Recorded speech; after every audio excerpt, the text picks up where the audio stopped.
Olá, você que está acompanhando a gente. De já, muito obrigado pela sua companhia, obrigado pela sua audiência. Se você ainda não segue o nosso canal, segue aí, deixa o seu like. Se você gostar do conteúdo, não deixe de estar indicando aos seus amigos. E nós estamos falando hoje em nome de alguns parceiros, a Loja Olímpia, que está vestindo o blogueiro hoje, a Casa da Coxinha, que é a nossa parceira, que a gente não pode deixar de lembrar, o Emerson Informática, Conan Design, Silopes Fotografia, Fasol Energia Solar, Energiton, né, que é um novo projeto nosso aí, de manutenção e limpeza de sistemas solares. Nós estamos hoje sobre a supervisão técnica do Rios Studios, na pessoa de Mário Rios, a Amanda. Nós temos aqui também o John Nelton Muniz, um dos melhores designers aqui da região. E tá também o Del acompanhando a gente. Pra gente é um prazer ter vocês aqui. E hoje nós temos alguém muito especial no nosso estúdio. É até um pouco interessante para mim, porque eu nunca me senti tão um pouco nervoso, né, para fazer esse trabalho. Tenha vista que nós estamos com ninguém mais, ninguém menos do que doutora Carol, nossa convidada especial. De já, eu gostaria de te agradecer por ter aceitado o nosso convite, tá? Sinta-se à vontade. É a primeira vez que você está no estúdio? Primeira vez. Primeira vez? Então, primeira vez também, para mim, é a primeira vez nessa nova temporada do iPodcast. Mas a gente vai ter um bom bate-papo aqui, nós temos assuntos relevantes e tomara que dê tudo certo, né? Que Deus nos abençoe. E vamos começar com a apresentação, né? Quem é a doutora Carol? Inicialmente eu quero te agradecer pelo convite, pela oportunidade de poder estar aqui conversando um pouquinho, mostrando um pouquinho de mim, né? A ti e a toda a equipe, né? Muito obrigada. Quem é a doutora Carol, né? Meu nome é Caroline, vou me apresentar formalmente. Meu nome é Caroline Fernanda Souza Boeres dos Santos, tenho 39 anos, sou mãe de Francisco, 7 anos de idade, sou casada com Francisco também, né? Que aqui todo mundo conhece ele como Nena, sou advogada, já há 14 anos, trabalho no ramo de direito previdenciário. Sou filha, sou irmã, sou amiga, sou uma pessoa comum, como todo mundo. Bom, doutora, e já que se tratando de um pronome bastante interessante, que é doutora Carol, né? Como é que é a sua atuação profissional nesse ramo da advocacia? Conta um pouco pra gente, um pouco do seu trabalho. A advocacia previdenciária, ao mesmo tempo que eu considero muito bom, é cansativo, é estressante, mas é um ramo do direito que eu me dei muito bem, eu gosto muito, porque tu idealiza, Tom, o que a gente faz como advogado previdenciarista? As pessoas trabalham a vida toda, né? Contribuem ou não para a Previdência. E aí, quando chega do momento de se aposentar, que eles procuram a autarquia federal, não conseguem. Aí eles procuram a gente, né? Para entrar na justiça, para resguardar o direito deles. E assim, é muito satisfatório de ver o direito ali sendo concretizado por meio do conhecimento que a gente adquiriu no decorrer da vida, né? É muito bom, é muito bom. Me dá muita satisfação. Eu sou muito feliz por ser advogada e atuar nessa área. A gente, lá no escritório, atua hoje, acho que 98% dos nossos processos são voltados para o previdenciário rural, não urbano, né? E são pessoas muito carentes, né, Tom? São pessoas que estão brigando por um salário mínimo na justiça. E é muito gratificante pra gente. Isso te motiva mais, né, doutora? Bastante. E em se tratando dessas conquistas, qual foi o momento que mais te emocionou dentro da tua profissão? Muitos. Cada dia é uma conquista.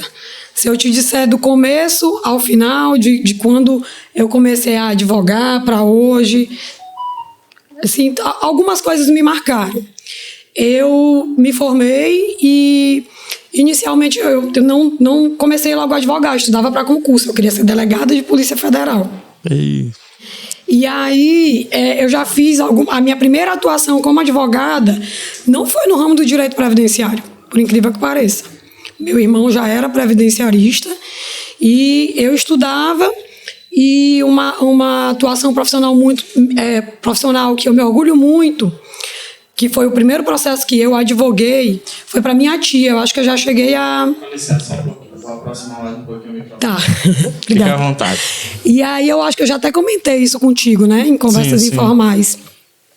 Da minha tia, que tinha passado num concurso no interior, professora, né? Eu sou de uma família de professores.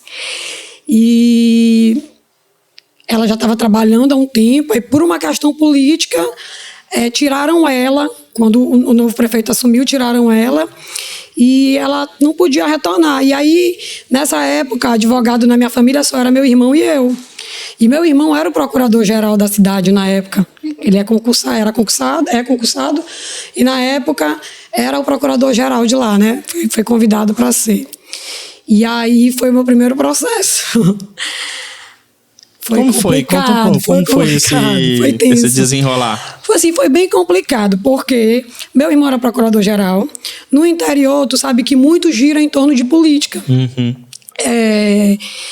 E a minha família toda apoiava esse prefeito que tirou a minha tia, que tirou o concurso dela, né? Sim, sim. A minha família toda apoiava ele. E ele só tirou ela... Tipo assim, o concurso eram 20 vagas, ela tinha passado em 20º, né? Ela passou em último lugar.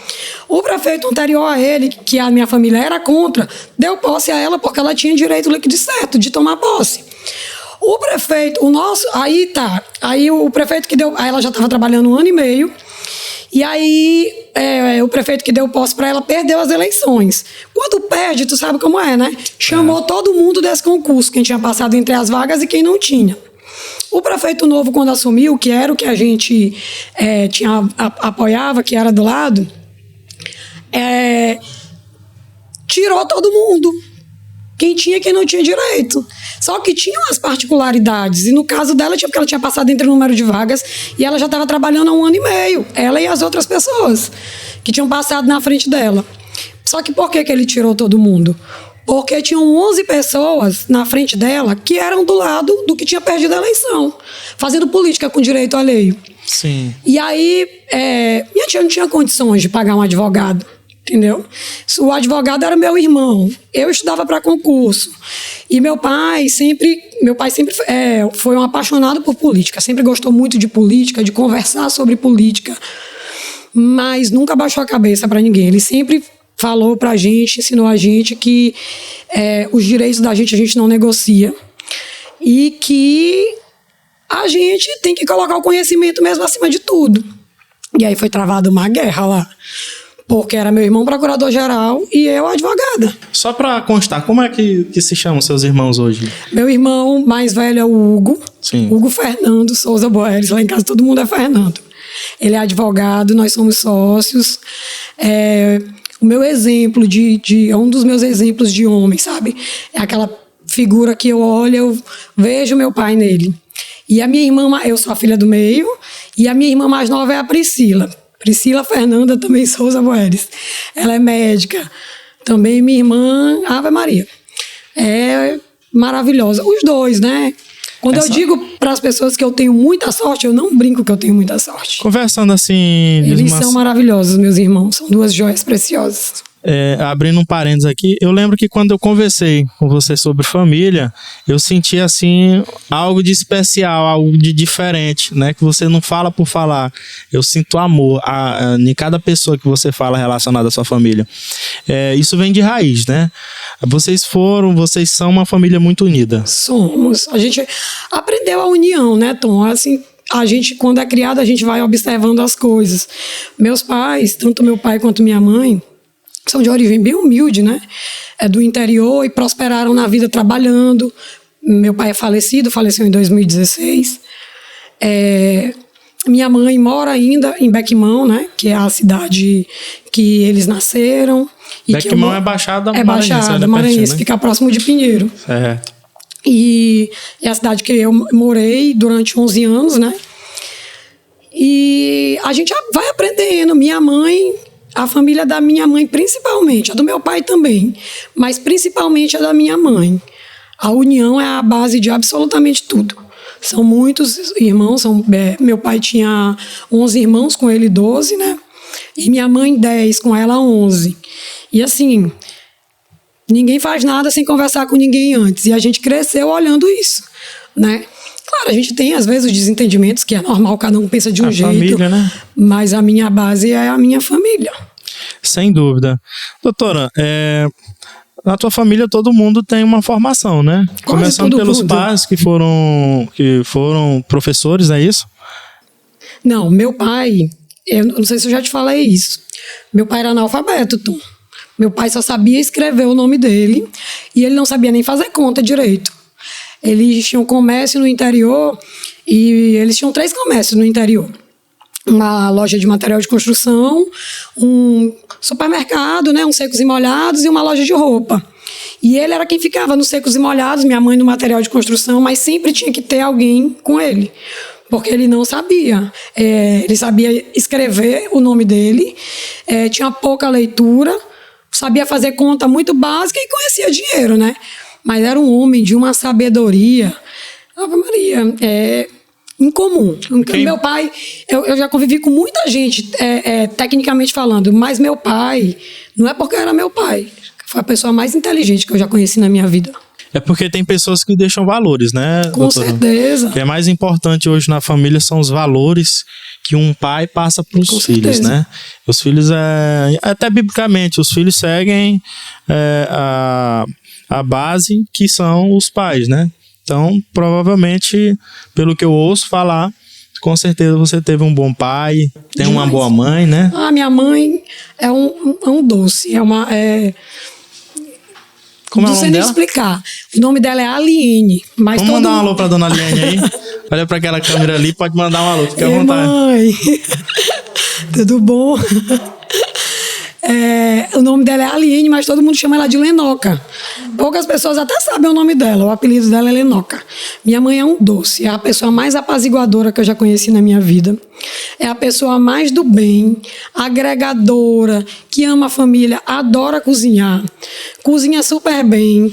E aí, uma coisa que é bem interessante, que é assim, quando a gente pede para ela, mãe, ela cozinha muito bem, faz bolo, né?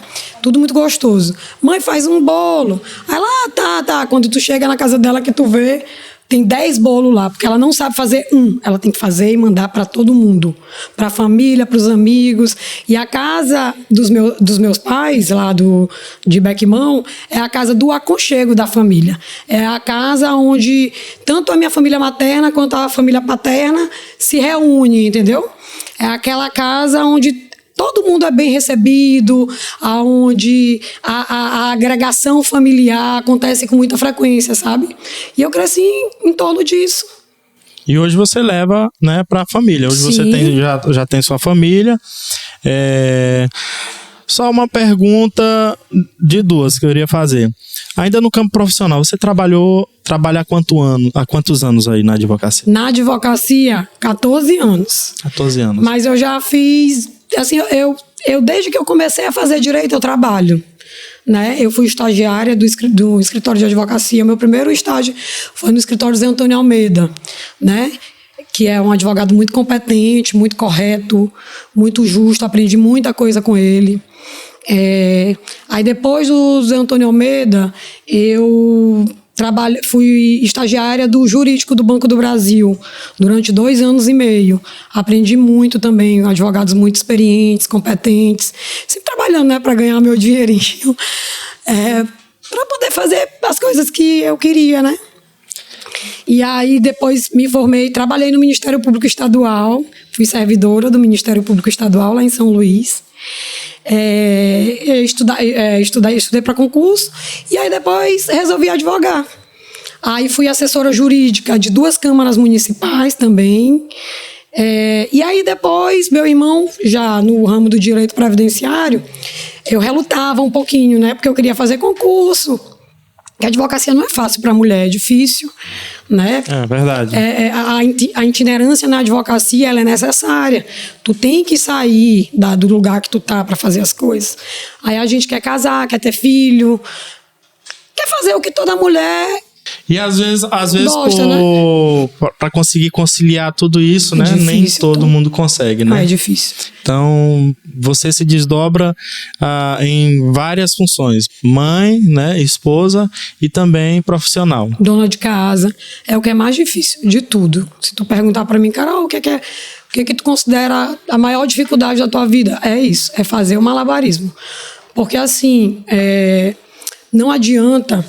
Tu tá muito bem sucedida profissionalmente, ganhando muito dinheiro no auge da tua carreira e tua família tem frangalhos, né? Então, não adianta teu escritório ser lindo, maravilhoso, tá tudo organizado, teus funcionários, e tu chega na tua casa, uma bagunça generalizada. Não adianta. Então, hoje você não se permite isso, né? Não, Tom, mas eu me desdobro muito por conta disso. Não adianta tu... sei lá, tá no auge de todas as outras situações e tu tá tendo problema com teu filho tá sendo mal criado. Não adianta. Então, eu tento me desdobrar. Não sai perfeito, porque não tem como, eu sou humana, mas eu dou o máximo de mim para isso, porque em todas essas áreas, né, é o que me faz feliz, um pouquinho de cada. Eu não seria feliz só sendo advogada, ganhando muito dinheiro. Eu não seria feliz só em casa, direto, sem trabalhar, sem exercer a advocacia. Tem que ser um pouco de cada coisa, né? A gente se doa um pouquinho para cada coisa para fazer a completude. Perfeito nunca vai ser, não é? Ninguém é perfeito. O que eu acho interessante, tem que ter essa consciência. É que hoje nós estamos tratando de diversos assuntos, né, sociais, né? E eu ouço muito falar sobre empoderamento feminino. É um assunto que me chamou a atenção, você falando dessa situação. E é isso que eu considero, né? O que é empoderamento, no meu ponto de vista, né? Nada é contra, mas eu acho interessante quando uma mulher consegue conquistar todos os espaços e continuar tendo uma essência de mulher, né? Que não deixou de ser mulher. Você é uma mulher, mas que tem uma carreira exemplar e também como filha, mãe e esposa. Eu acredito que você tem essa característica. Isso sim, para mim, é empoderamento feminino. Me desculpe aquelas lá que estão mal informadas. Então, doutora, como foi seus estudos, né? Você vem de família tradicional, né? Uma família que se esforçou bastante para criar os filhos, né? E nisso tudo, como foi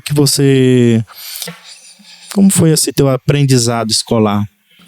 Pois é, minha história de vida escolar é uma novela com final feliz. Como eu te disse, meu pai é analfabeto, né? Ele estudou muito pouco.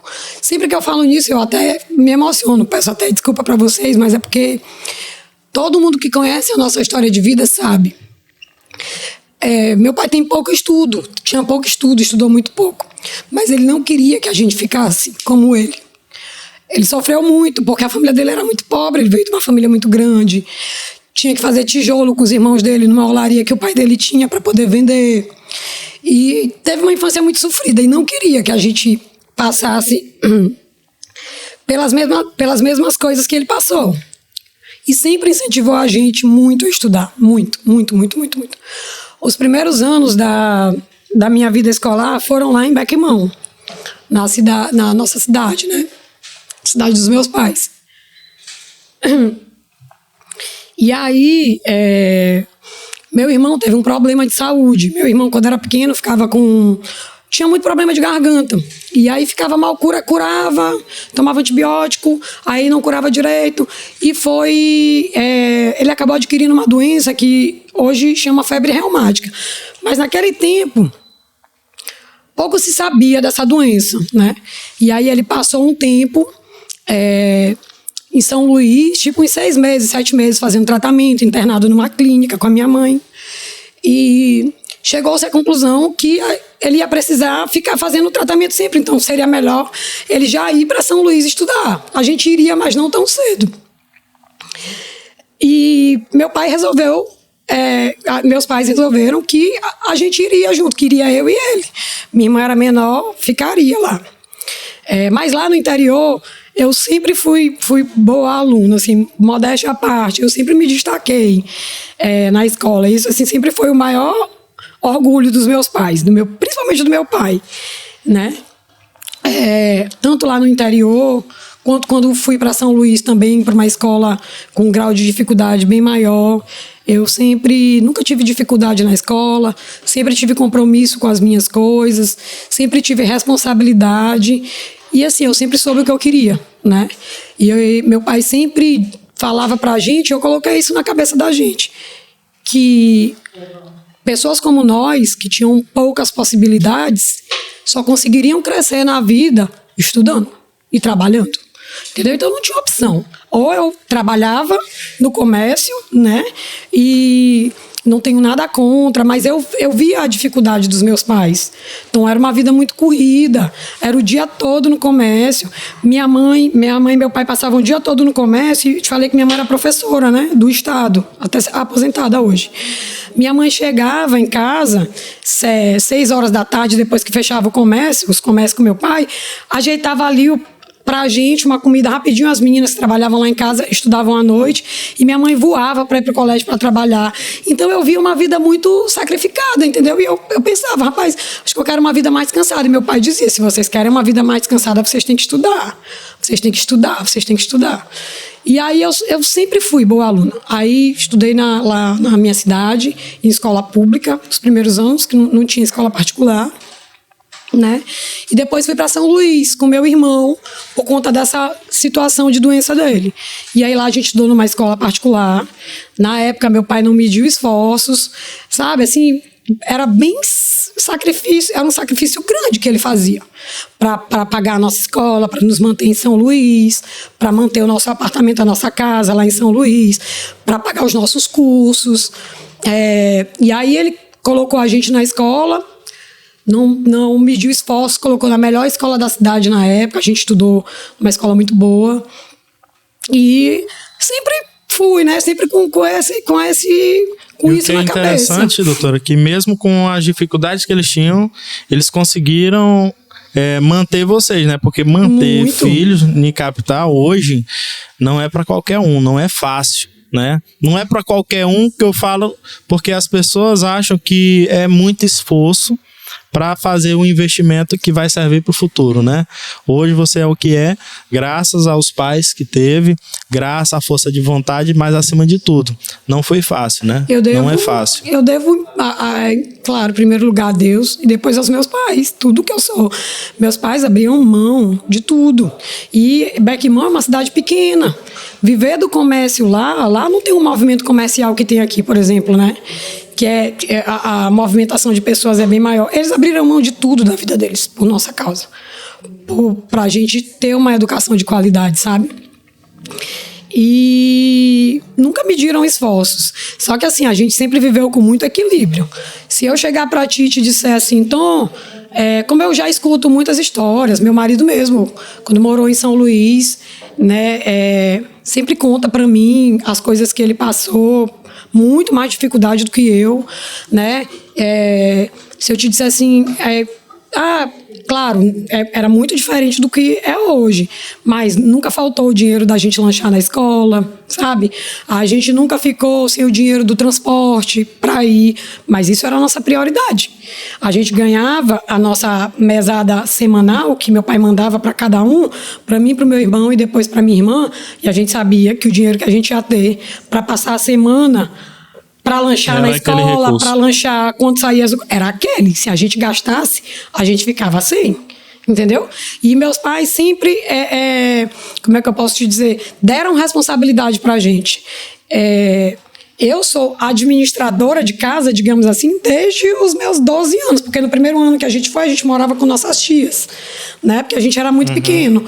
Mas a gente que sempre ficou responsável por pagar todas as contas, por ir em banco, né? Fazer as coisas. E aí, mas meus pais, mesmo distantes, sempre se fizeram muito presentes.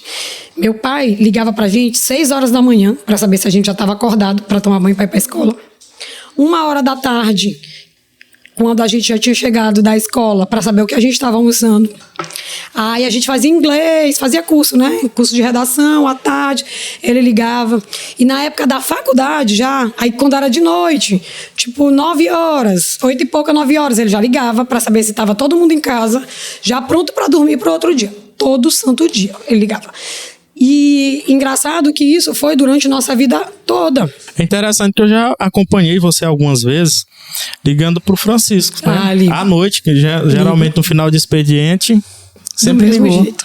Eu acho que eu já fiz isso já flagrei isso várias vezes, né? Ligo. Então vem de pai. Eu aprendi isso com meu mãe. pai.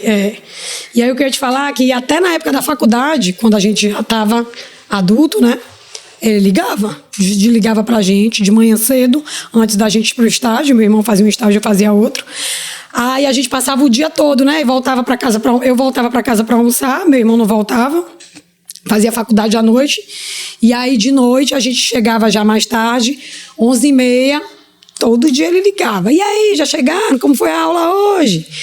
Participava. Tinha pressão, hein? E eu faço a mesma coisa com meu filho. E meu irmão, que também trabalha viajando como eu, meu irmão viaja toda semana, tem o mesmo costume. Todo santo dia, de manhã, de tarde, de noite, ele liga. E meu irmão ainda pegou mais essa mania do que eu, porque ele liga para os filhos dele, ainda liga para o meu, para perguntar. E aí, Chiquinho, ele chama de Chiquinho, como é que foi hoje? Tu te comportou? Tá, olha, tem que te comportar. Então, a gente pegou esse costume, né? De saber, de se fazer presente, mesmo distante fisicamente. Porque a saudade é grande, né? Até imagino pelo seu jeito de falar. Grande. Se fosse por você, hoje você estaria agora, nesse momento, curtindo o Francisco, né? Tá curtindo. Sim, a gente mandou buscar ele vai vir, tá vindo pra cá pra ir pro Arraial com a gente, né? Pra aproveitar uns dias aqui com a gente. Aí, até chegar no Francisco, a gente vai falar de um assunto bem importante, né? A família aqui, né? Que vem a partir do teu casamento. E como é que é essa vivência hoje de você como mãe e esposa? Da minha família secundária Isso, que eu digo, foi meu marido e meu filho. Exatamente. É muito bom. Eu tive muita sorte, Tom. Meu marido é um homem muito correto, muito justo, discreto, calado, fala pouco, mais observa do que fala, mas é uma pessoa muito justa, muito correta e muito honrada. Eu me orgulho muito do marido que eu tenho. Se ele chegar para ti hoje e te disser, Tom, essa caneca aqui vai ser tua. Essa caneca aqui é tua. E amanhã ele ficar sem uma caneca dentro de casa, ele te dá a caneca. Mesmo que eu, como esposa, às vezes diga, mas eu acho que se tu conversar com o Tom e disser pra ele, poxa, Tom, naquela ocasião que eu te disse que eu ia te dar essa caneca, eu tava cheia de caneca em casa, agora eu não tenho nem uma pra eu tomar um gole de água. Eu disse, eu tenho certeza que ele vai entender, então tu pede pra ele um tempo. Não, eu dei minha palavra pra ele, entendeu? A caneca é dele. Então, isso me orgulha muito. E meu marido é muito resiliente.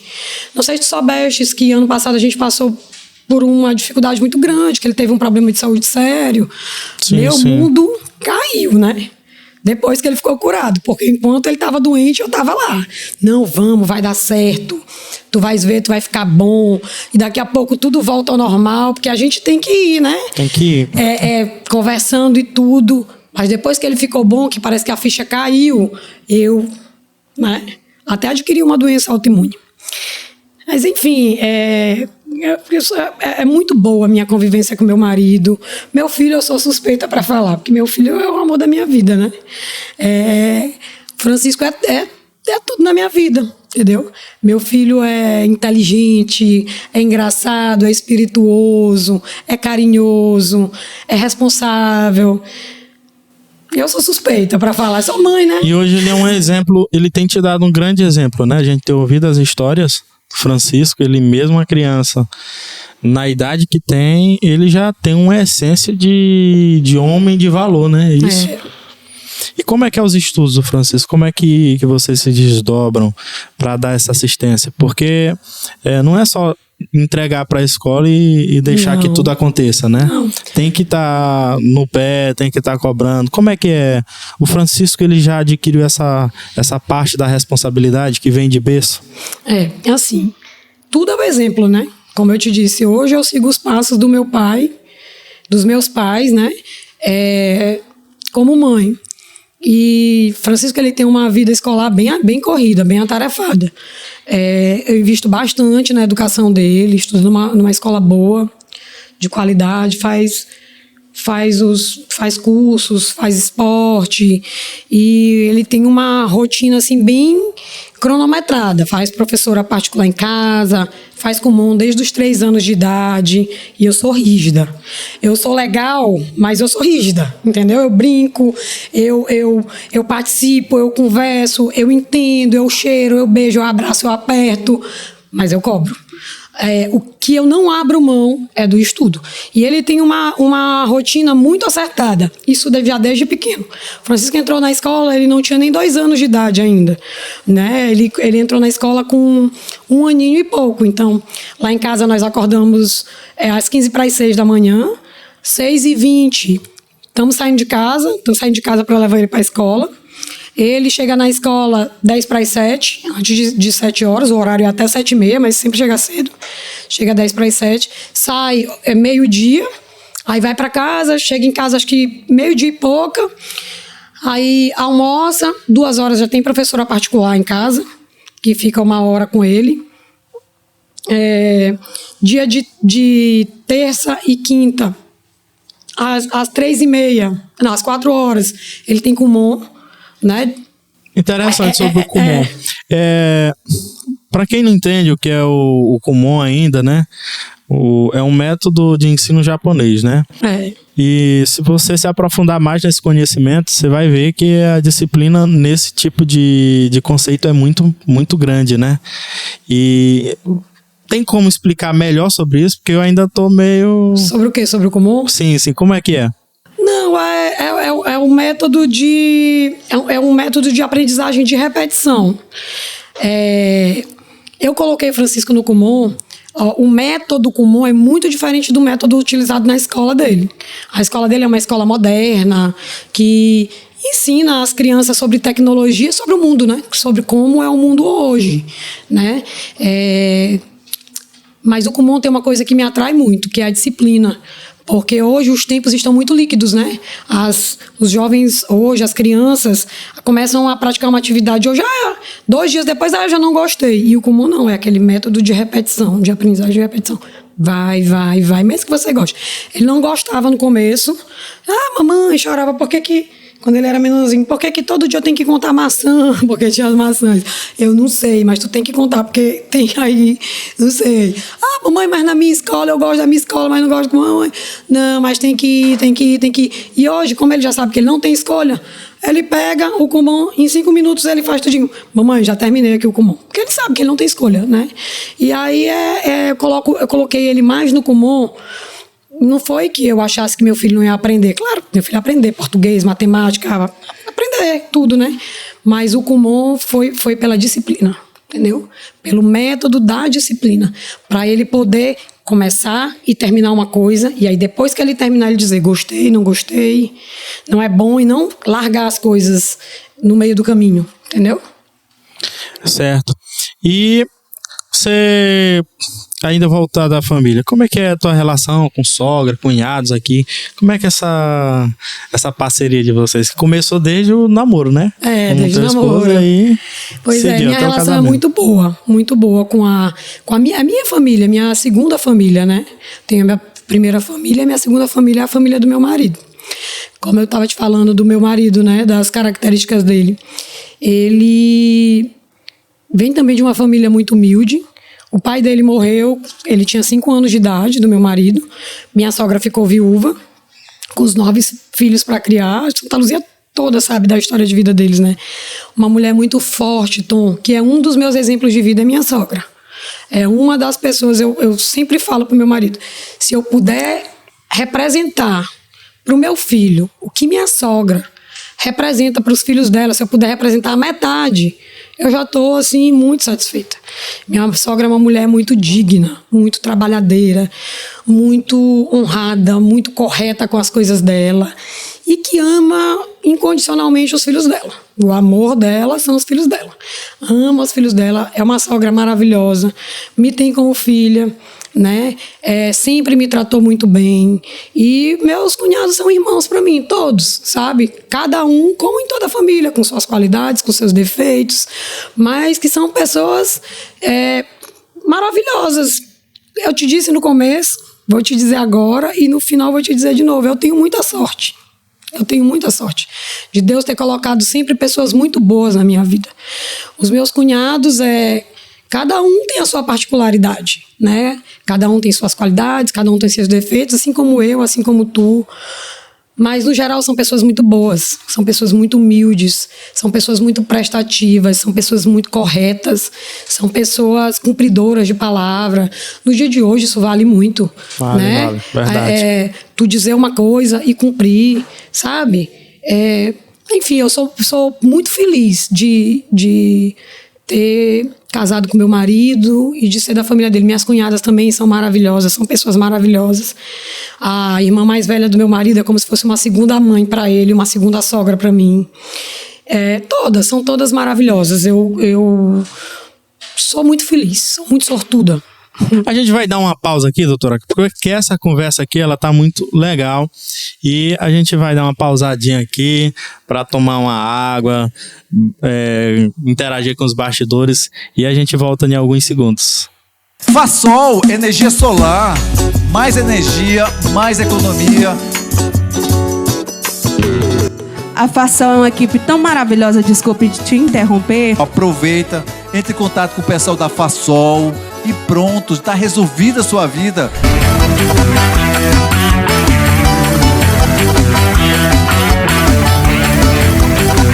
Nós estamos instalando mais um sistema solar através da Fasol Energia Solar e hoje nós estamos atendendo às necessidades de uma grande empresa aqui do município de Santa Luzia. Nós estamos instalando 3 sistemas.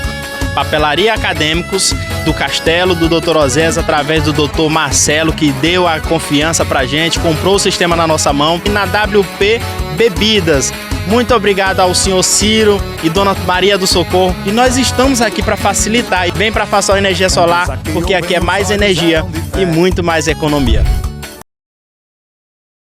Muito bem, tivemos uma parada aqui rápida, né, como vocês viram, para pegar aquele lanche gostoso diretamente da Casa da Coxinha. Nosso amigo Plínio dando aquela assistência fenomenal. E aí, doutora, você gostou? Gostei. Os salgados da Casa da Coxinha hoje são os mais requisitados na cidade, você sabia? Muito bom. Bom, e nós temos também o apoio aí da Loja Olímpia, é um parceiro nosso que você precisa ir lá conferir os produtos. E nós estamos também em nome da Silopes Fotografia, a menina que cuida das imagens do informe. Aqui só tem fera, viu? E Fasol Energia Solar, nossa representada aqui na Santa Luzia e região. Nós também lançamos a Energiton, né, que parece muito familiar, né, doutora?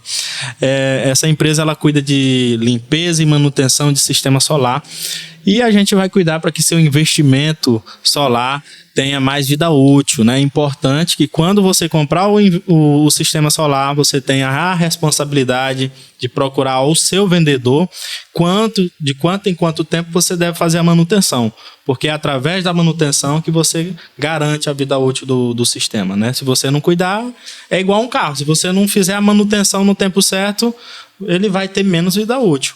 Então é isso. Por isso, a gente lançou aqui a Energiton, que é uma empresa especializada nessa parte.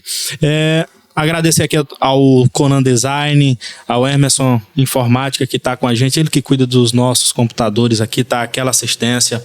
Nós temos aqui no estúdio um grande profissional também, que é o John Nelto, um cara que está aí dando exemplo aí na comunicação. Dentro de algumas assessorias, o cara cuida da assessoria. Se você quiser um assessor, um cara responsável, eu indico aqui o John Nelto, que ele resolve, viu? E estamos com o Del também, assessoria também, né? Del, hoje é comerciante, assessor político e quem está cuidando das nossas imagens, a supervisão técnica aqui é a Rios Studios, na pessoa do senhor Mário Rios e a Amanda. É um grande prazer estar trabalhando só com gigante e nós hoje estamos com ninguém mais, ninguém menos do que a doutora Carol, uma gigante da advocacia, uma gigante de pessoa. Eu tenho um orgulho de ter conhecido você, viu? De forma pessoal, sem puxação de saco. Eu tenho muito orgulho de ter você aqui com a gente, contribuindo, colaborando para que o nosso projeto do podcast cresça mais. Doutora, nós estávamos falando aqui sobre o Francisco, né? Uma pessoa muito especial. O Francisco, pelo que eu já ouvi falar, também pelo pouco que eu conheço dele, é um moleque bastante ativo, né? Mas quando você trabalha, né? Você anda viajando, Nena também te acompanhando, porque você anda sempre com o esposo, não é isso? Quem é que fica com o Francisco? Pois é. Lá. Vou aproximar mais o microfone aqui. Tá. Fica mais legal. Obrigada. Fique à vontade, viu? Obrigada. Eu viajo bastante, como eu te falei, o que é o mais difícil do meu trabalho, da advocacia, é a itinerância, né? Ter que sair para ir atrás dos processos. E eu já te falei uma vez, 2, acho que 3. Vou falar pela 4ª vez. Não te disse que eu sou uma pessoa de muita sorte? Te disse que eu sou uma pessoa muito abençoada. Graças a Deus. Francisco tem uma outra mãe, que não é a mãe que gerou ele, porque a mãe que gerou ele sou eu, mas é uma mãe que cuida dele como eu cuido, que ama ele, que é a Neilde, que está com a gente desde que Francisco tinha 12 dias de nascido. Ela é lá de Bequimão, do povoado de Bequimão. E Neilde é uma segunda mãe para ele, é a mamãe Carol e mamãe Nem. E Neilde, a gente fala que ela era a babá de Francisco, né? Agora ela é mãe Nem, né? Porque Neilde, ela faz tudo. Eu saio de casa, eu só deixo com ela o dinheiro, deixo um cartão, caso precise de alguma coisa, e o resto ela resolve tudo. E leva ele, ama ele, e ela consegue impor a disciplina com amor e com carinho, como só uma mãe faz, né, Tom? Eu ia lhe perguntar sobre essa questão da disciplina, né? Ela é até mais rígida do que eu, às vezes. Às vezes, porque quando eu fico muito tempo fora, com o coração apertado, aí chego em casa, eu quero liberar um minutinho a mais, porque ele não joga durante a semana e nem assiste televisão, só final de semana. E aí, às vezes, mamãe, não sei o quê. Aí, quando eu tô em casa, às vezes, de vez em quando, eu deixo assistir um pouquinho, uma meia horinha e tal. E mãe nem não. E o interessante é que o amor entre eles é uma coisa tão genuína, e as pessoas me perguntam, tu não tem ciúme? Eu, ciúme de quê? Se Deus me agraciou com uma pessoa dessa, com uma amiga que eu tenho, entendeu? Que é minha funcionária, porque eu pago o salário dela, os direitos dela, mas é minha amiga. O que ela faz pelo meu filho, dinheiro nenhum paga. E Neilde é da nossa família. Você já interfere na questão da disciplina, quando ela imponha? Não, assim, eu deixo bem claro, a mãe dele sou eu, né? Ele tem a rotinazinha dele direitinho, que a gente coloca, e ela nunca... Durante esses 7 anos que ela está com a gente, ela nunca ultrapassou. Ela administra, na verdade, ela é um ser humano muito bom, Tom. Ela é um ser humano muito bom. Ela sabe o limite dela, ela não abusa, ela é uma pessoa muito boa, uma pessoa muito boa. Eu te disse, te digo e te repito, eu tenho muita sorte. Deus foi muito bom comigo, é muito bom comigo. Acho que é porque você tem sido essa pessoa do jeito que é, né? Eu acho. Verdadeira. Deus só ajuda aqueles que são de fato eu acho, porque hoje é um grande complicador, né, para as mães que trabalham, essa troca muito grande de babá, de alguém para cuidar dos filhos. E ela, até te falar uma curiosidade aqui que tu vai achar engraçado. Do aniversário dele agora de 7 anos, né? O dia mesmo do aniversário dele, a gente saiu para jantar. Aí saiu para jantar e tal. Fomos com alguns coleguinhas dele, poucas pessoas no restaurante. Uma família de amigos nossos e um casal de vizinho com os filhos, que são os amiguinhos que ele mais gosta, né? Fomos. E aí levamos um bolo para cantar parabéns, né? E a festinha dele ia ser só no final de semana. Aí nesse dia, aí ele cortou, cantou parabéns, ele me deu o primeiro pedaço. Aí toda hora ele falava para mim, você viu, mamãe, como eu te dei o primeiro pedaço? Você viu, mamãe, como eu te dei o primeiro pedaço? Aí eu, filho, obrigada e tal e tal. Até então, pra mim, seria bem natural eu estar ganhando o primeiro pedaço ali, né? Mas ele falava toda hora isso. Tá. Acho que o aniversário dele foi numa terça-feira, quarta-feira. Chegou no sábado, teve a festinha dele. Chuta pra quem que ele deu o primeiro pedaço da festa? A mãe nem. Aí quando a gente foi pra casa, claro, eu não falo nada, não interfiro, porque isso é amor, né? E o amor, tu não tem como interferir, é uma troca genuína. Aí ele, mamãe, já querendo se justificar, achando, porque ele é muito sensível, Francisco, ele tem uma sensibilidade muito grande. Mamãe, o primeiro pedaço do meu aniversário mesmo foi pra você. Viu? Hoje foi pra mim, porque ela também é minha mãe, também amo ela. Eu, tudo bem, filho, não tem problema. Você ama ela, tá certo. O primeiro pedaço é pra pessoa que a gente gosta, não sei o que, não sei o que. Aí ele fica todo contente. Você tem dado esse apoio, né? É importante essa segurança que se passa, né? Dá. Porque mesmo que seja uma criança que ainda está formando opinião, é necessário que se passe essa segurança, porque ele vai guardar aquilo ali e geralmente fica pro resto da vida, né? É. Porque é como se fosse o primeiro mamar da criança. Mas é ali que adquire os anticorpos. Ela até fala um negócio que é muito engraçado. Toda vez que ela tá comendo alguma coisa, ele, ô, nem me dá um pedacinho. Aí ela olha pra ele lá, desde que pari, nunca mais buchinchi. Tu tirou isso lá. Mamãe que dizia pra gente no interior. Aí eu pôr ela, porque filho tudo vem pedir. E ele, tudo que ela tá comendo, ô, nem me dá um pedacinho. Aí ela, desde que pari, nunca mais buchinchi. É engraçado. Ela se sente mãe dele mesmo, entendeu? Legal, Sim. eu sou muito grata. E aí ela cuida dela, a gente tem uma pessoa que fica em casa também, que trabalha com a gente há bastante tempo, que é um outro anjo da guarda que eu tenho, que é a dona Antônia. E aí quando eu viajo, sempre que possível, minha mãe vai lá pra casa pra ficar olhando as coisas, né? Coordenando, vendo como é que tá. Sempre que pode, porque ela também tem a vida dela, tem as coisas dela. Tem a minha irmã, que tem um filhinho também precisa da ajuda da minha mãe para olhar, para coordenar. Então ela vai se desdobrando e a gente vai levando. Graças a Deus, até hoje tem dado tudo certo. Doutora, agora a gente vai entrar num cenário bastante interessante aqui, que eu acredito que seja o pico da nossa conversa hoje, né? Os valores que você tem passado na conversa são muito importantes, pois eles mostram quem você é de fato, né? E eu vejo sinceridade na sua fala, no seu olhar, e eu com certeza contestaria. Eu sinto muito, mas eu sou esse tipo de gente que às vezes a gente fala até de um roteiro, mas algumas vezes eu dou aquelas pegadinhas. Vamos partir para um assunto que hoje é o pico, é uma das realidades que nossa cidade vive, nossa região tem vivido, que é um assunto político. Primeiro vamos falar que você já atuou em cargos públicos aqui em Santa Luzia, certo? E como foi a sua atuação? Em que área você exerceu o cargo dentro da advocacia, mas também sendo um cargo público? Pois é. Eu fui procuradora-geral aqui do município de Santa Luzia de 2013 a 2016, né? É um cargo que é político. Quando o meu cunhado, o irmão do meu marido, foi prefeito. E, assim, naquela ocasião, eu nunca fiz política lá dentro. O cargo era político, mas a minha atuação nunca foi política. A minha atuação lá dentro da Procuradoria do município aqui de Santa Luzia sempre foi técnica. E isso pode ser atestado e comprovado por todo mundo. Por quem era do lado, por quem era contra, que eu fazia o que era correto, o que eu aprendi. Eu não fazia o que muita gente que assume cargo político faz, né? Para os amigos a lei, para os inimigos os rigores da lei.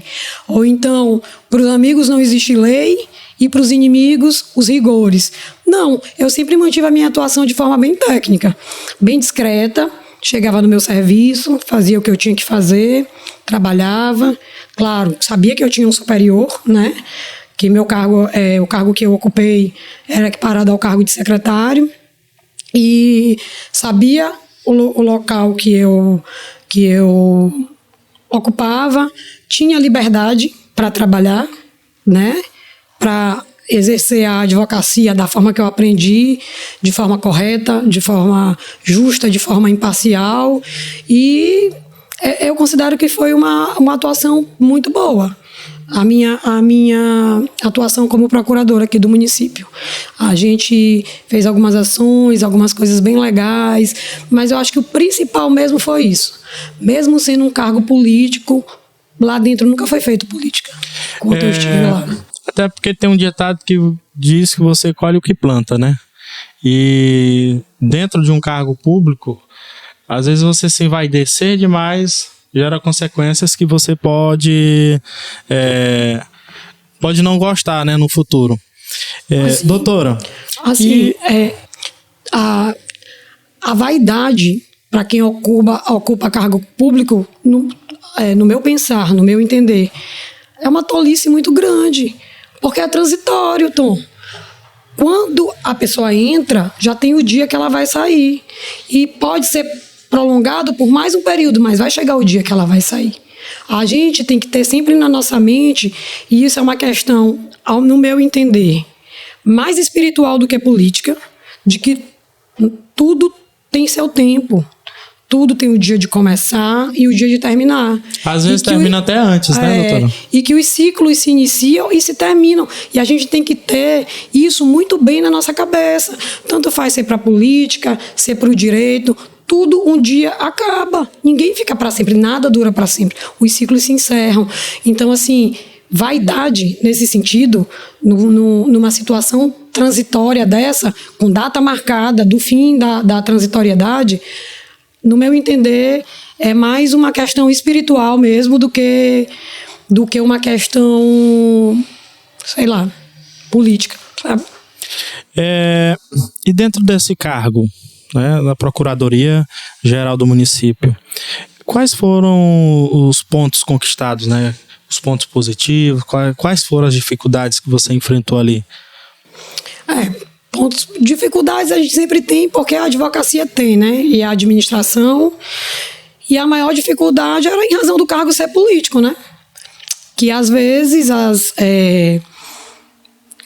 pessoas que eram politicamente do nosso lado achavam que a gente tinha que fazer algumas coisas que agradassem elas, mesmo que tivessem desacordo com a lei. Esse foi o maior problema que eu enfrentei durante um tempo.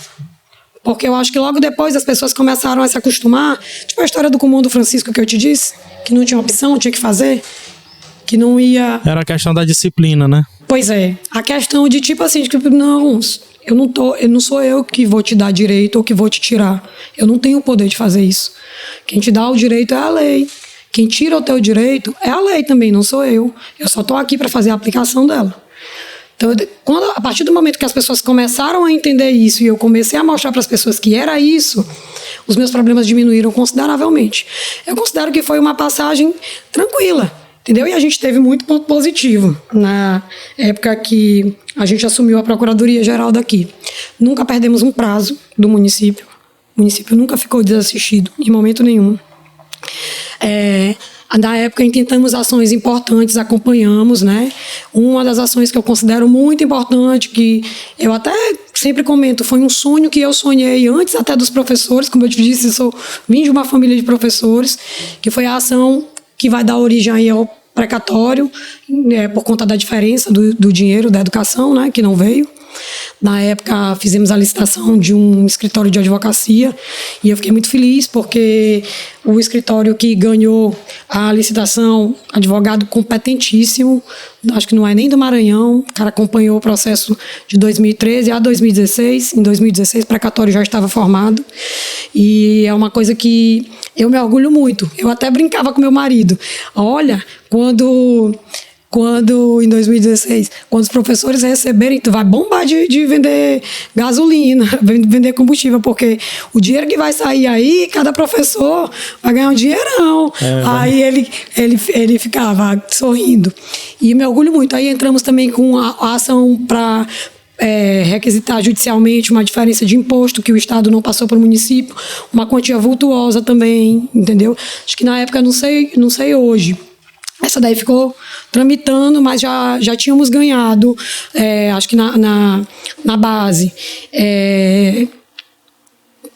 uma quantia considerável também, que o município provavelmente deve ter ganho, porque o Estado não repassou. Dentre outras coisas, né? Fizemos uma reestruturação administrativa aqui na cidade, o plano de cargos do magistério foi acompanhado por nós, foi elaborado por nós e acompanhado junto com a equipe muito competente da Secretaria de Educação, enfim, várias outras coisas, muitas leis, decretos. Eu considero que fizemos um bom trabalho. dentro do campo profissional foram várias conquistas, né? Porque tem muita gente que sempre leva pro lado da pessoalidade, né? E eles sempre questionam aquilo que eles acham que é interessante para eles questionar, se é posição ou situação, ou posição ou situação, e acabam deixando de ver o que foi positivo na gestão, né? E em se tratando de positividade, teve muitas conquistas, né? Teve sim. E falando em política, hoje, ainda sobre o contexto política, né? Porque faz hora que nós estamos falando do assunto. Política é o nosso prato. Não tem como não tratar podcast, o Informe Podcast, não tratar de política. Eu gosto demais. Eu acho que às vezes eu chego até a ser tratado como o polêmico, o cara das confusões, mas nada a ver comigo. Quem me conhece sabe que eu sou uma pessoa tranquila, frio, né? Eu falo no sentido de não deixar se levar por qualquer situação, por qualquer tipo de constrangimento, que a gente atrai muita negatividade, muitos olhares negativos. E são coisas que eu estou fugindo ultimamente. Mas aqui, se tratando ainda do assunto, a senhora é pré-candidata a deputada federal, né? Hoje, como é que está essa aceitação e como você chegou a essa conclusão de ingressar nesse contexto? Pois é.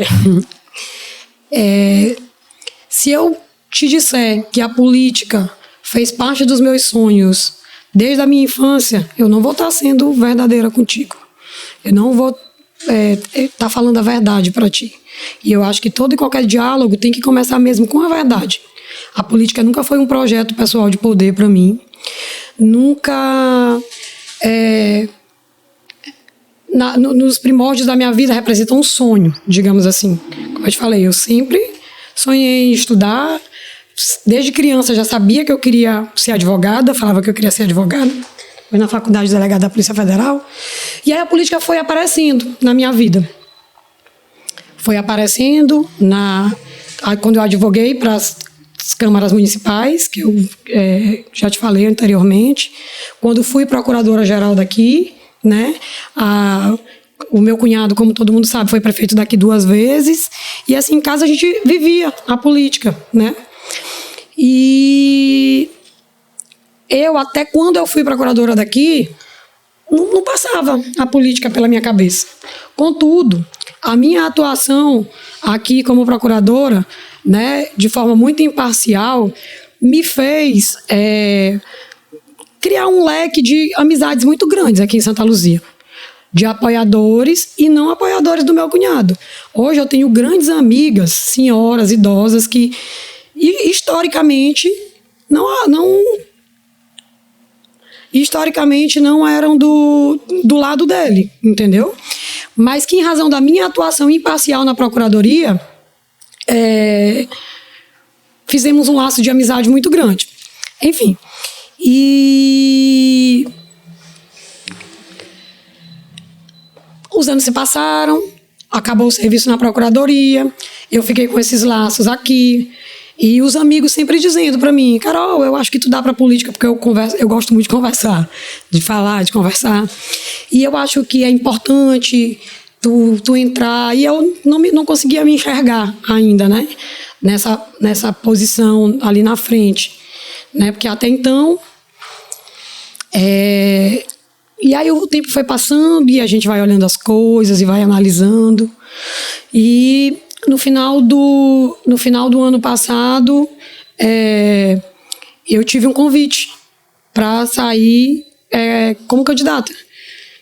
E aí eu te confesso que eu passei 2 meses pensando e analisando os prós e os contras. E o ponto-chave para eu tomar a minha decisão foi 2 clientes meus. 2 clientes lá do escritório. Era um LOAS, um benefício assistencial, que tu sabes que a gente faz para pessoas de baixa renda, que eu já estava acompanho até hoje, porque ainda está na justiça, ainda não. Acompanhando já há bastante tempo, e a gente não tinha ganho no INSS e tinha colocado na justiça, né? O processo começou com o escritório desde o começo. E aí um dia, nesse meio termo aí de pensar se seria ou não seria candidato, conversando com a família, conversando com os amigos, vendo o cenário, analisando, pedindo sabedoria para Deus, discernimento, para ele abrir, porque a gente sabe que a política não é fácil, né, Tom? É difícil. É difícil. Não adianta a pessoa dizer que é fácil e achar... Só vê o lado bom da política. E quando não é um projeto bem pensado, e quando você não coloca Deus acima de tudo, a gente vê que acontece as frustrações, né? Como pessoas que entraram de carrão de cena e levaram aquela velha lapada chamada realidade. Pois é. Né? Pois é. Aí esse cliente é uma criança que tem problemas graves de epilepsia. Aí o processo já há um tempão na justiça, aí a mãe dele me manda uma mensagem, tipo 6 horas da manhã. Ah, doutora, meu filho quase morre ontem. Tava chovendo muito aqui e eu não consegui levar ele na madrugada pro local mais perto para pegar um carro, porque não tinha estrada. E ele passou a noite toda convulsionando. A gente se coloca no lugar, né? Porque eu tenho um filho também. Uma vez meu filho caiu, quebrou a cabeça. Eu juntei ele no braço e saí igual uma louca. A primeira pessoa que eu encontrei na minha frente foi quem me levou para o hospital. Tu não pensa quando é com teu filho. Tu não raciocina, entendeu? Tu só age, é só o instinto, né? Carrega, vai... E eu, como tinha passado isso com meu filho não fazia muito tempo, me coloquei no lugar. Gente, como é que... Aí ela falou, a gente teve que esperar a chuva passar para chegarem, para pegarem ele aonde o carro podia transitar, levaram ele, acho que na rede, para poder vir para pegar assistência médica, né? E aí eu pensei, poxa, eu estudei tanto e... com o meu conhecimento até agora eu ainda não pude ajudar esse menino, dar uma qualidade de vida melhor para ele. Porque eu sei que sem advogado não tem justiça, né? Mas a justiça não é só o advogado que faz, é um tripé, né? E aí isso me tocou de uma forma. E aí eu fiquei, rapaz, será que eu tenho que aceitar esse convite? Será? Aí começa a analisar as coisas, que com a política tu consegue, é o maior meio, né, de transformação social, é a política. Consegue ajudar o maior número de pessoas possível. E aí depois de um outro tempo também, na época de muita chuva, um outro cliente que ia viajar para fazer, estava doente também, ia viajar para São Luís para fazer perícia lá na justiça. O processo ele já tinha perdido no INSS, já tínhamos colocado na justiça. Processo desde 2019.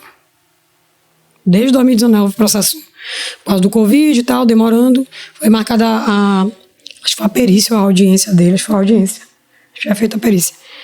E ele não conseguiu ir, porque não tinha estrada. Mais uma vez o problema Pois estrada, né? E aí eu até pedi para ele na época, para filmar, coloquei no processo, pedi adiamento. E aí a gente conseguiu depois fazer. Mas aí tu te sente impotente, entendeu? Tu te sente assim... eu sei que o direito deles vai ser concretizado.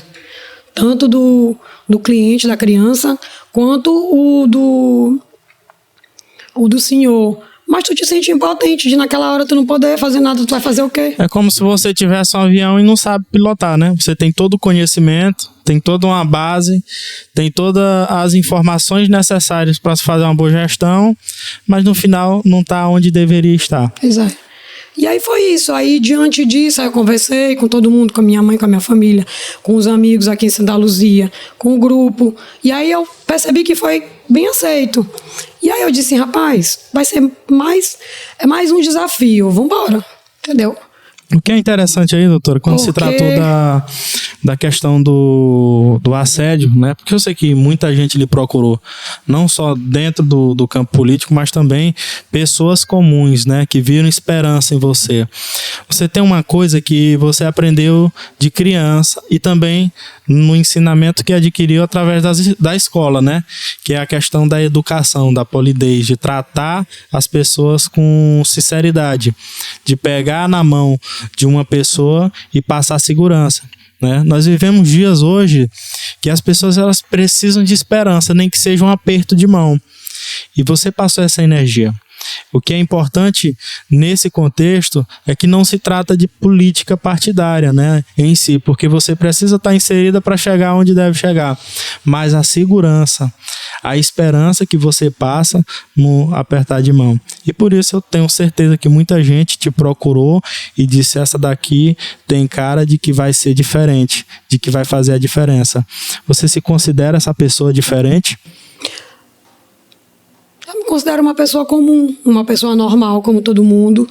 E eu vou voltar um pouquinho na tua fala, no que tu falou no início a respeito de educação, de polidez. Eu acho que polidez pouco tem a ver com ensino técnico, com aprendizagem técnica, com boas escolas, porque eu já vi pós-doutores super mal educados. E os meus clientes, que têm pouco estudo, são trabalhadores rurais, são pessoas de uma polidez, de uma educação, de um respeito em comum. Então eu acho que isso mais tem a ver mesmo com o ser humano. E o comprometimento que eles têm, né? Quanto mais humilde... Quando o ser humano, assim, não é uma regra, né? Acho que tem a ver de indivíduo para indivíduo, mas eu acho que é uma questão mesmo mais individual. A gente tem que aprender, então, que o respeito tem que estar acima de toda e qualquer coisa. De toda e qualquer coisa. Eu me considero um ser humano comum, normal, como todos os outros, contudo eu tenho as minhas convicções, né? Como todos nós temos. E uma coisa que eu sempre procuro basear a minha vida é no respeito ao meu próximo. No respeito, eu sempre penso assim: se fosse comigo, será que eu ia gostar? Eu vou fazer isso, eu tenho uma decisão para tomar, esse ou esse. Mas e se fosse eu que estivesse lá do outro lado? O que eu ia gostar de fazer? Eu sempre coloco na balança isso, né? Se fosse comigo, eu ia gostar? O que eu ia achar? É legal fazer isso? Não é? Entendeu? Aí tu pensa, e aí tu toma a decisão do que tu vai fazer. Entendeu? É certo? Não é? Entendeu? Acho que se as pessoas fizessem isso, a maioria das pessoas fizessem isso, acho que a gente viveria num mundo bem melhor pra gente. Né? Porque as pessoas fazem coisas sem pensar, né? O ser humano é muito complexo, né? Cada cabeça é um mundo. Eu tô conversando contigo aqui, tu deve estar imaginando o que eu tô pensando, eu tô imaginando o que tu tá pensando, e a gente só tem que aprender a se respeitar, né? Tu pode pensar o que tu quiser, fazer, entre aspas, até um determinado limite, e o respeito tem que prevalecer, acima de tudo. Pesada. Isso aqui vai até pro corte, né? Vai ter corte. Então, qual a sua visão sobre política e quais pessoas? Existem pessoas que te motivaram, além dessa história que você contou? Como você chegou, como você está sendo motivada hoje a permanecer nessa busca? Porque é um caminho que começou agora, né? Sim. Você sabe que é longo, é pesado, ainda mais tendo a realidade que a gente tem de um povo que ainda espera assistencialismo, né? E assistencialismo que eu penso é o cumprimento da lei, o cumprimento daquilo que você se propôs a fazer.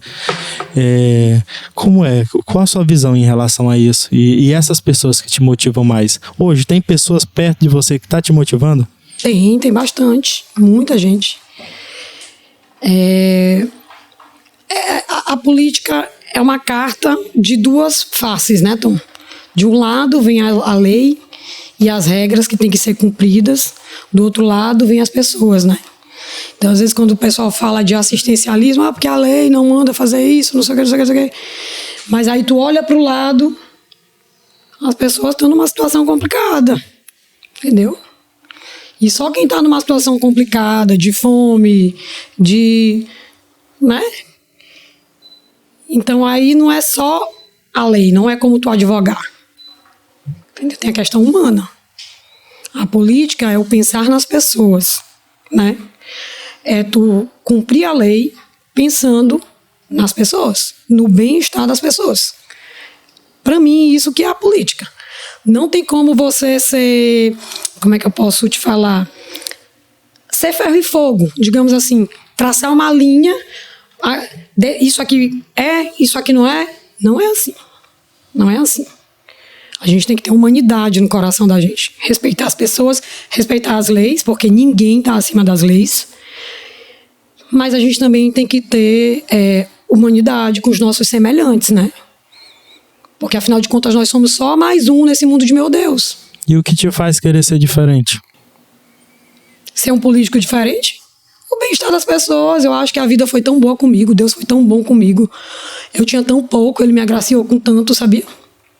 Como eu já falei, eu até converso. Meu primeiro... Tu sabes que eu sou um pouquinho bloqueada para tecnologia, né? E o meu primeiro post na minha rede social, no Instagram, o que eu falei é exatamente do jeito que é. Eu sou uma pessoa que foi muito agraciada por Deus na minha vida. Muito, muito. Fui muito agraciada por Deus. Eu tenho a obrigação de retribuir isso, entendeu? Eu posso não mudar o mundo, mas eu vou fazer a minha parte. É porque o próprio Jesus, né? Em um contexto da Bíblia, ele falou, né, que um dia vai chegar o momento de você prestar conta, né? Exatamente. E o interessante hoje, quando se trata de política, é que a maioria está esquecendo disso, né? Está esquecendo que uma hora vai prestar conta e a balança vai pesar, né? Eu sempre venho falando isso. Não adianta tu querer ser populista se tu não cumpre com o mínimo que deve ser cumprido. Não adianta você falar na frente de um determinado público, na frente das câmeras, que o nosso mundo hoje está digitalizado, se você, no coração, a tua essência é do mal, a tua vontade é de fazer o mal, é de vingar, né? Tem muita gente que faz política com sinônimo de vingança. Qualquer situação, ele tem um poder na mão, ele acha que aquilo ali é pro resto da vida, né? Eu sempre digo que dinheiro e poder tem prazo de validade, né? Você tem muito e às vezes você não tem nada. E às vezes quem não tem nada tem muito e vive muito bem, né? Dando exemplos. É sobre isso. A questão de você ser aquilo que prega, né? Eu penso e vejo isso em você. Não é porque está na minha frente uma pessoa que eu respeito e considero, que aprendeu a ser... Eu sempre venho falando, eu digo, eu sinto paz quando eu falo com a doutora Carol, porque Obrigada. ela passa essa confiança. É essa confiança que nós devemos alimentar hoje, tanto nós como frente de um veículo de comunicação que influencia, como você que hoje está entrando num novo propósito, passar essa influência positiva, né? Porque de coisa ruim o mundo já está cheio. Verdade. Né? Já está bastante cheio. E essas situações são bastante emocionantes, inclusive. Eu já vi situações um pouco piores, né? Presenciei de cara. Eu gosto de Santa Luzia, de acompanhar a zona rural. E isso que você falou é muito importante, né? Vamos levar essa esperança para o povo, né? Vamos levar essas situações que te motivam a fazer sempre o bem. Porque de coisa ruim, Santa Luzia já está cheia. Toda hora tem gente aparecendo aí para fazer coisa ruim com esse povo que ainda acredita, né? Porque tá sem opção. É complicado. A certeza da finitude, né? E da nossa fragilidade, da gente como ser humano, é o que me faz sempre ficar com o pé no chão. É saber de onde eu vim, que eu tenho um caminho para percorrer e que vai chegar uma hora que vai parar. E aí, quando parar, quando acabar, como é que vai ser? Então, né, gente, tá muito emocionante. Pena que já estamos chegando ao final. Eu queria que você olhasse para aquela câmera ali e que a nossa técnica, a Amanda, a menina brilhante do Vale do Pindaré, focasse em você, porque é o momento final da nossa entrevista, que foi muito proveitosa. Eu acredito que o povo, a partir de hoje, vai ter uma nova visão sobre política e sobre você, sobre família e sobre parceria. Fique à vontade e deixe aquela mensagem do coração que eu vi uma vez de final de ano, que você escreve suas frases, né? Suas mensagens, né?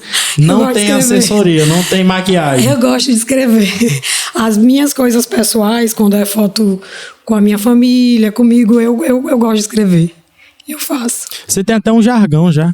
É pra frente que se anda. É pra frente que se anda, né? Então, fique à vontade. Porque nós, seres humanos, temos que andar pra frente. Quem anda pro lado e pra trás é caranguejo.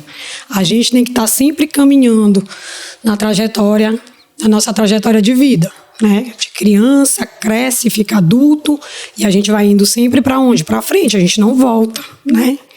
Então é para frente que se anda. É isso, eu falei um pouco sobre mim, sobre a minha trajetória de vida. Vai dar para as pessoas conhecerem um pouco a respeito do que eu penso, do que eu acho. Espero ter agradado a maioria das pessoas. Essa sou eu, de verdade. É assim que eu sou, é assim que eu falo, é assim que eu me comunico com as pessoas. E é isso. Queria agradecer a todo mundo, na pessoa de Tom, pela oportunidade de ter vindo aqui, a Amanda. Queria agradecer a todo mundo. Muito obrigada. Então é isso, gente. Tudo que é bom dura pouco. Nossa entrevista encerra aqui, mas já agradeço pela sua presença, agradeço a todos que estão aqui nos bastidores, a todos os nossos parceiros, a Rio Estúdio, Cy Lopes, todos vocês que estão apoiando o nosso trabalho. Muito obrigado por vir fazer parte desse conteúdo, que eu sei que vai acrescentar muito na vida dos nossos seguidores, dos nossos internautas aí de mundo afora.